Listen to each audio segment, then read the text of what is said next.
Meus irmãos, vamos a Lucas 23, ler dos versículos 32 ao 38, que é o escopo do nosso estudo.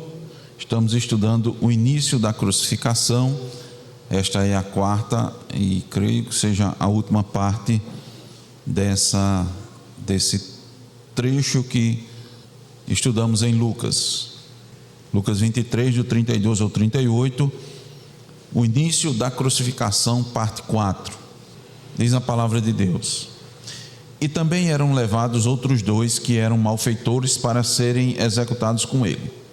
Quando chegaram ao lugar chamado Calvário, ali o crucificaram, bem como aos malfeitores, um à direita, outro à esquerda. Contudo, Jesus dizia: Pai, perdoa-lhes, porque não sabem o que fazem. Então, repartindo as vestes dele, lançaram sortes. O povo estava ali e a tudo observava. Também as autoridades zombavam e diziam: salvou os outros, assim mesmo se salve, se é de fato o Cristo de Deus, o escolhido. Igualmente os soldados o escarneciam e, aproximando-se, trouxeram-lhe vinagre, dizendo: se tu és o rei dos judeus, salva-te a ti mesmo. Também sobre ele estava esta epígrafe em letras gregas, romanas e hebraicas: este é o rei dos judeus. Amém. Oremos. Senhor, mais uma vez estamos diante da tua palavra, Senhor, para trazer o estudo, o ensino necessário à tua igreja, necessária a proclamação de que Cristo Jesus, teu Filho bendito, unigênito, verdadeiramente homem, verdadeiramente Deus, saiu da sua glória, desceu para tabernacular, para encarnar, para estar no meio de nós. Meus amados, quão necessária e importante é a compreensão dessas verdades. É necessário, Deus, para uma vida de esperança, de perspectiva, porque Cristo veio, morreu, ressuscitou, venceu a morte. Quão é necessário, Deus, essa compreensão para que possamos ser livres da morte, crer na obra salvífica de Cristo Jesus, viver, ó Deus, confiado nessa obra e viver em obediência, em gratidão àquilo que Cristo fez por nós. Muito obrigado, Senhor, por nos trazer essa oportunidade, e não permita, Senhor, que ela seja perdida. Traz, ó Deus, entendimento, no nome de Jesus. Amém. O início da crucificação, nós vimos na crucificação detalhes que Lucas nos traz nessa narrativa. O último estudo, o penúltimo, nós contemplamos a postura de Cristo na cruz. Como Cristo reagiu àquelas pessoas, aqueles que estavam ali presentes. Nós vimos o local da crucificação, nós vimos a forma da punição, nós vimos aqueles companheiros de Cristo, que Cristo precisou ser morto fora da cidade, fora da porta, considerado como um malfeitor, aquele que nunca transgrediu nenhuma lei, apesar de inclusive ter sido instigado, provocado a descumprir a lei. Nós vimos a maneira, a forma, não só cruel, como vergonhosa de morte. Como aquelas pessoas reagiram a Cristo naquela situação. E, como disse aos irmãos, por último, como Cristo se comportou diante de tudo isso. Qual foi a postura de Cristo? Eu lembro, irmãos, que nós aprendemos bem de que para o crente é muito mais importante, o crente verdadeiro, é muito mais importante ele atentar para como reagir do que como agir. Foi o caso de Cristo. Como ele reagiu a tudo isso? Porque é olhando para Cristo que nós vamos ver o maior dos exemplos e devemos seguir esse exemplo. Devemos olhar para Cristo principalmente nesses momentos, nessas circunstâncias, Porque, irmãos, enquanto ele era o alvo da maior injustiça da história, ele respondeu com misericórdia, intercedendo pelos seus inimigos e demonstrando a perfeição do seu caráter. Então, ali, enquanto os homens manifestavam a perversidade dos seus corações, Cristo revelava a sua graça. Cristo não esperou, irmãos, que seus inimigos pedissem misericórdia para manifestar um coração misericordioso. Cristo não esperou que aquelas pessoas pedissem perdão para ele perdoar. Esse é o padrão. Somos chamados a agir como Cristo. Paulo disse: sede meus imitadores como eu sou de Cristo. Como é que o cristão vai vencer o mal com o bem? Deixando a justiça na mão de Deus e agindo como Cristo agiu. É assim que devemos fazer. Olha, irmãos, eu preciso advertir, porque quando nós estudamos isso aqui, toda vez que nós estudamos a palavra de Deus, toda vez que a palavra de Deus é exposta de forma fiel, Deus instrui a igreja, Ele dá oportunidade para a igreja colocar em prática. Ele vai dar oportunidade aos irmãos de colocar isso aqui em prática. E quando é que isso vai acontecer, Zaqueu? Quando é que vai acontecer de Deus nos dar a oportunidade de colocar isso em prática? Hein? Quando a gente passar pela situação idêntica aqui. Então eu já quero dizer para os irmãos, olha, se preparem para colocar em prática a misericórdia, o perdão, porque Cristo nos trouxe a lição, Cristo nos está dando a lição, não é, João? E nós deveríamos ficar contentes. Pense comigo, por que é que eu não deveria ficar contente, Wendel, se Deus vai me dar a oportunidade de eu agir igual a Cristo? Eu devo ficar contente, né? Agora, atente que, olha a situação em que Cristo foi colocado. Atente para isso. Por quê? Porque você só vai manifestar na sua vida a misericórdia, ser misericordioso, quando você estiver diante de uma pessoa que não merece, mas você manifesta a misericórdia. Você vai exercitar o perdão quando alguém lhe ferir, quando alguém pecar contra você. Aí você vai ter a oportunidade de perdoar, entendeu? Se não, quando é que, por exemplo, você vai ter que exercitar a sua fé? Quando você estiver numa situação difícil, como por exemplo aquela de Abraão, lá em Gênesis 22. Como foi que a fé de Abraão foi testada? Deus disse: Abraão, pegue seu filho, seu único filho, e sacrifique. Mas será que hoje, pastor, será que hoje Deus não vai exigir isso da gente, vai? Exigir que a gente sacrifique um filho? Daquele jeito não. Mas tem gente, irmãos, que deixa de cumprir as ordens de Deus para preservar seu filho na concepção dele. Prefere fazer os gostos do filho do que fazer a vontade de Deus. Quando isso acontece, Deus está vendo a quem você ama mais, se é a ele ou se é a seu filho.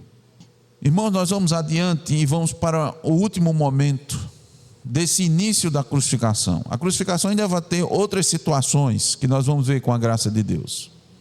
Mas o último momento ele se dá com uma coisa aparentemente que só tem um registro, que é uma inscrição. Olha aí o versículo 38. Também sobre ele estava esta epígrafe em letras gregas, romanas e hebraicas: Este é o rei dos judeus. Parece que é só um detalhe.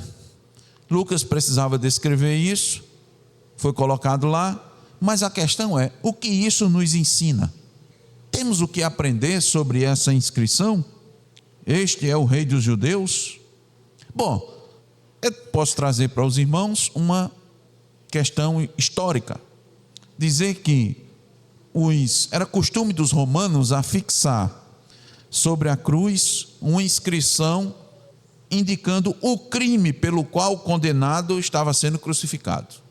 Essa é uma informação até interessante, porque as pessoas passariam por ali, iriam ver que esse aqui foi condenado por causa desse crime. Era costume deles fazer isso. Mas, irmão, no caso de Jesus não havia crime. Pilatos já havia declarado por 3 vezes que não tinha encontrado nenhuma culpa nele.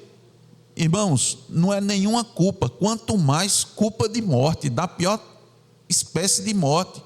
Então, de qualquer ângulo que nós observarmos, nós vamos ver aqui uma injustiça tremenda. Mas, ainda assim, uma inscrição foi colocada acima da sua cabeça. Qual foi a inscrição? O que é que tem aí, irmãos? Como é? Este é o Rei dos Judeus. Na passagem paralela de João, lá em João 19:19, diz assim: Jesus Nazareno, o Rei dos Judeus. Agora, o que é interessante é que a inscrição foi escrita em 3 idiomas, 3 línguas: hebraico, latim e grego. O hebraico era a língua dos judeus, era a língua do povo da aliança. Grego era a língua da cultura, do conhecimento da época. E o latim era a língua oficial do Império Romano. Assim, os homens de diferentes nações podiam ler aquela inscrição.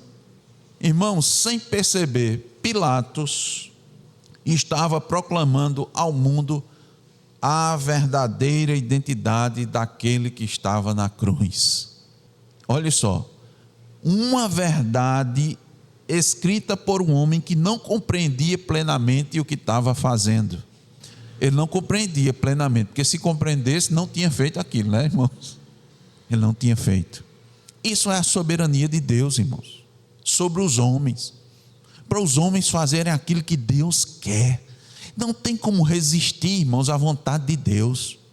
Até os ímpios fazem com os seus pecados, por meio dos seus pecados, aquilo que Deus quer. E Deus não há implicação do pecado dessas pessoas para Deus. Por quê? Mas por que Pilatos botou essa inscrição lá, se não era o crime? Se não era esse o crime de Jesus? Porque ser o rei dos judeus era crime para o Império Romano, para matar uma pessoa? Era, irmãos? Sim ou não? Olha, a dúvida agora pairou forte. Não, não era, irmão, porque Pilatos disse que não tinha crime. Não havia crime. Talvez o irmão tenha pensado: não, pastor, mas quem é o rei é o imperador, é César, e a pessoa querer ser rei e tal, e isso não podia implicar em crime. Não era crime ali, irmãos, porque não foi comprovado que Jesus estava querendo tomar o lugar de César. Jesus não queria reinar no lugar de César. Ele disse até que os impostos eram para dar a César. Ali poderia, se ele de fato fosse um rebelde, ali seria uma ótima oportunidade, né? Para dizer, dar dinheiro a esse imperador aí que está errado. Eu é que sou o rei. Então, meus irmãos, por que Pilatos fez isso? Fez isso, irmãos, para afrontar os líderes judeus. Era uma forma dele dizer: está aí o rei que vocês rejeitaram. Tanto é que os principais sacerdotes logo protestaram. Vamos lá, segure aí Lucas 23 rapidamente. Vamos lá em João 19, lá para o versículo 21. Quem encontrou pode ler bem alto. Mas qual foi a resposta de Pilatos? Versículo 22. E está feito. Então, os judeus gostaram? Não gostaram. Ele era para dizer: se você quiser dizer isso aqui, diga que ele disse que é o rei dos judeus. Ele não é o nosso rei, nós rejeitamos o nosso rei. Mas Deus queria, irmãos, que aquela inscrição tivesse ali, fosse deixada ali. Então Pilatos disse: eu não tiro, o que eu escrevi está escrito, e não há quem apague ou troque aquilo dali. Pilatos, irmãos, imaginava que estava apenas provocando os judeus, confrontando os judeus, mas na verdade Deus estava dirigindo aquela escrita. Aquilo que deveria servir de motivo de escárnio tornou-se uma declaração solene da verdade por um homem que não cria na verdade. Deus governou até mesmo a redação dessa inscrição para que fosse anunciada publicamente a realeza do seu filho. E todos lessem, praticamente todo mundo ia entender, qualquer pessoa que passasse por ali iria conseguir ler. E a questão, dentre outras aqui, além de a gente ver a soberania de Deus, irmãos, a gente, como nós citamos anteriormente, tudo que os profetas, irmãos, anunciaram estava acontecendo exatamente igual. Aquilo que nós cantamos nos salmos está acontecendo. Ele foi tido como um transgressor, tratado como um transgressor. As suas vestes foram repartidas. Não pode ser coincidência uma coisa dessa, irmãos. Um salmista escrever há milhares de anos atrás, né? E acontecer. Um profeta escrever centenas de anos atrás e acontecer exatamente como eles escreveram. Como é que você pode dizer que isso aqui é coincidência? Forçaram os soldados a repartir as vestes deles, forçaram o tipo de morte, ele ser crucificado, com uma esquerda e a sua direita, né? Um malfeitor, um criminoso à sua esquerda e à sua direita. Nada disso foi forçado. Forçaram Pilatos a escrever, irmãos, isso daí, a declarar a verdade acima de tudo. Não, só que ali estava um rei diferente. Essa é a questão. Um rei diferente de todos os reis. A inscrição dizia a verdade. Jesus era de fato o rei dos judeus, mas não só o rei dos judeus, ele era o rei dos reis e o senhor dos senhores. Um rei diferente. É preciso crer para poder receber esse rei, porque essa realeza é diferente daquilo que os homens esperavam, daquilo que os judeus principalmente esperavam. Essa realeza, irmãos, é diferente do que as pessoas hoje esperam do Cristo. A gente precisa entender isso. Como é que os reis no passado conquistavam seus tronos? Como era aquele? Guerra, lutando, conquistando seus inimigos. E esse rei aqui conquista seu reino como? Pelos inimigos. Ó, João, morrendo pelos inimigos. Que é isso? Essa concepção é diferente demais, irmãos. A concepção de rei é diferente. A concepção de Deus na Escritura é diferente do que as pessoas esperam. A concepção de salvação que está na Escritura é diferente do que as pessoas compreendem, querem, desejam, entendem. É diferente. Eles não entendiam que Davi era uma representação. Então eles estavam esperando o filho de Davi, com aquela pompa toda, com um trono maravilhoso, com um cetro, não é? Cravejado de pedras preciosas, uma coroa de ouro também, cheia de pedras preciosas. E qual foi a coroa de Cristo, Gisele? Qual foi a coroa de Cristo? Não, a coroa dele. Qual foi a coroa dele? Como era a coroa? Espinho. É diferente ou não? É diferente, irmãos, do que o pessoal espera. Deixa eu repetir. Esse evangelho é escândalo para os judeus e loucura para os gregos. É loucura esse rei aqui. Que rei é esse? Que senhor é esse? Que se abaixa para lavar os pés dos seus discípulos, quando os discípulos deviam estar lavando os pés dele. Ele é muito diferente. Isso aqui, irmãos, é uma concepção diferente. Servir ao Senhor na concepção bíblica é diferente. Servir a esse rei, ser servo é diferente daquilo que as pessoas esperam. Por isso que as pessoas estão aí. Deus me colocou por cabeça, não por cauda. Eu declaro, eu determino, eu ordeno. É isso que diz a Escritura, irmãos. É o contrário. O crente, o que está na boca do crente é: seja feita a vontade de Deus, não a minha vontade. Deus te colocou no palco, não. Deus te colocou como servo. Depois que você fizer tudo que for mandado, diga: sou um servo inútil. A concepção é diferente. Mas nós não deixamos de ser amados como nós lemos. Muito pelo contrário, essa manifestação desse rei é de amor.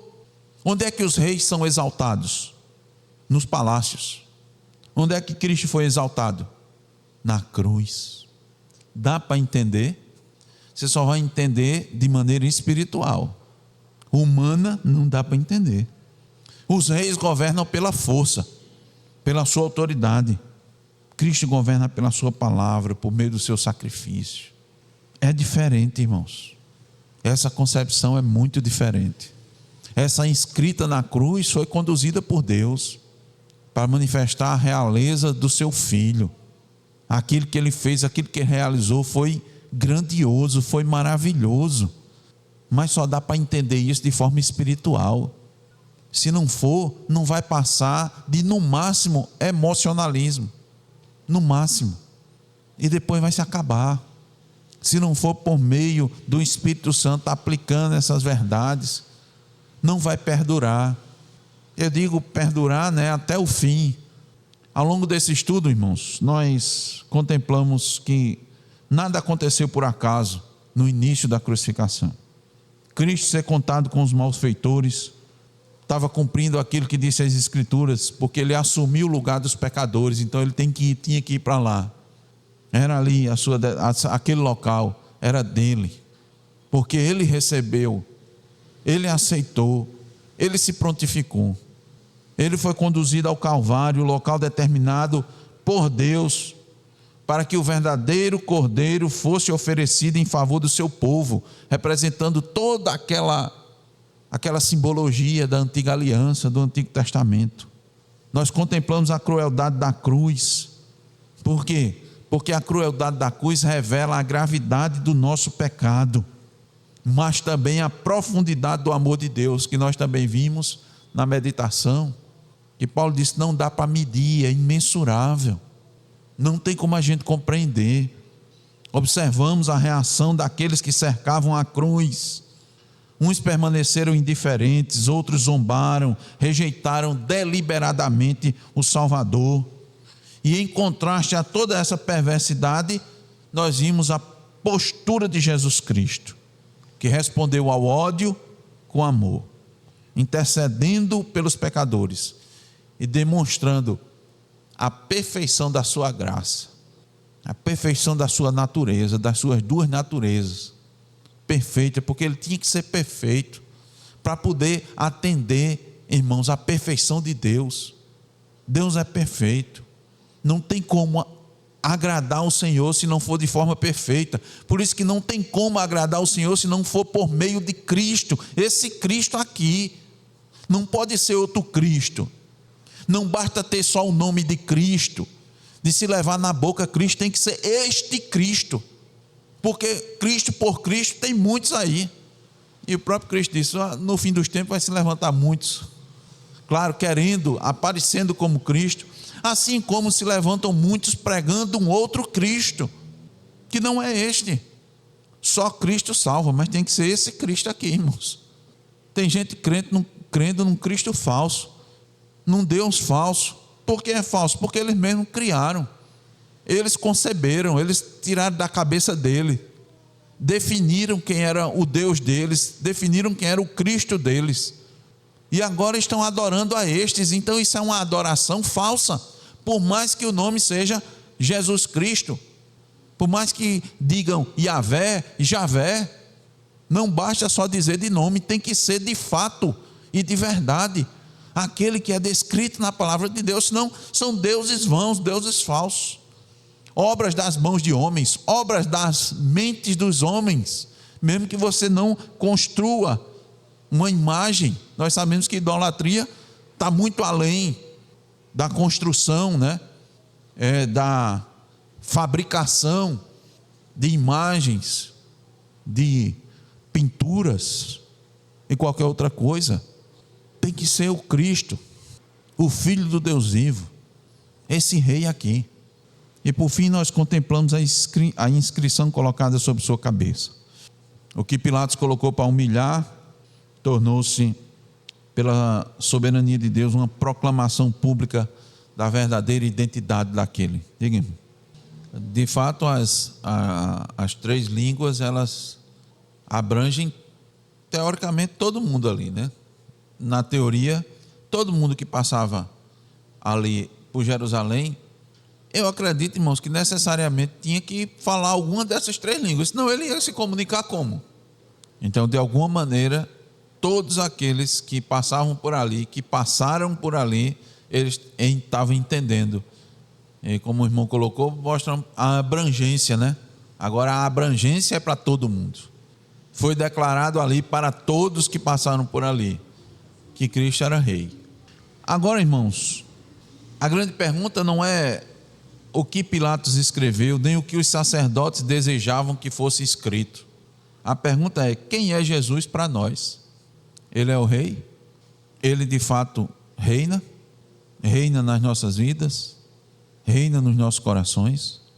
Essa é a grande pergunta. Então, se ele é de fato o nosso rei, ele merece muito mais do que a nossa admiração, do que a nossa compaixão, por causa dessa morte dolorosa, por causa do exemplo que ele trouxe. Ele merece muito mais do que isso. Ele merece a confiança, a submissão, obediência, adoração. Merece de fato que nós o consideremos como o Senhor. A cruz, aos olhos do mundo, parece símbolo de derrota, mas para nós a cruz é o trono onde Cristo manifestou a glória do seu reino.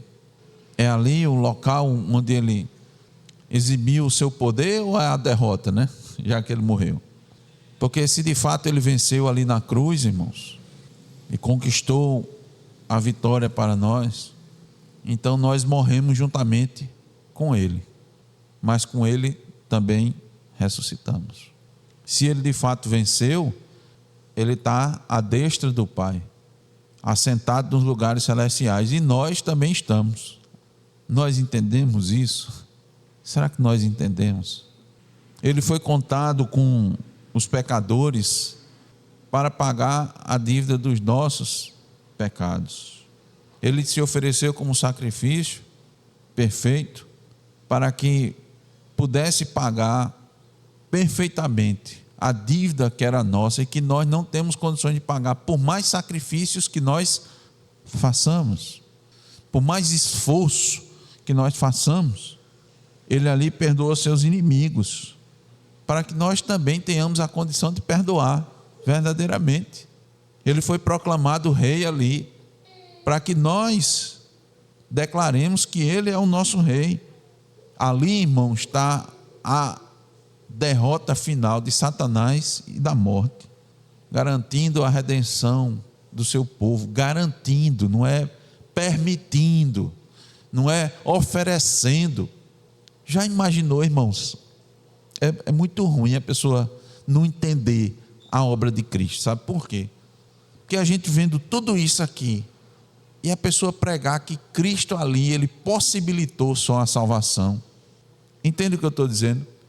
Há quem creia que Cristo ali não garante a salvação dos seus. Ele possibilita. Resta a você decidir se você quer ou não.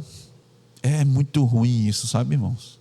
Quando a gente olha na perspectiva divina, na perspectiva da soberania de Deus, você não dizer que uma obra dessa perfeita, primeiro foi acabada, né? Porque há quem creia que não foi acabada. Meu Deus, falta alguma coisa, irmão? Não falta nada.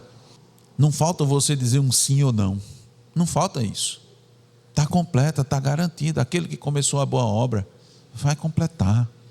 Então, quem é Jesus para nós? É o Senhor? É o Salvador definitivo, verdadeiro? Por isso que nós afirmamos, irmãos, com toda segurança: solos Cristos. Amém.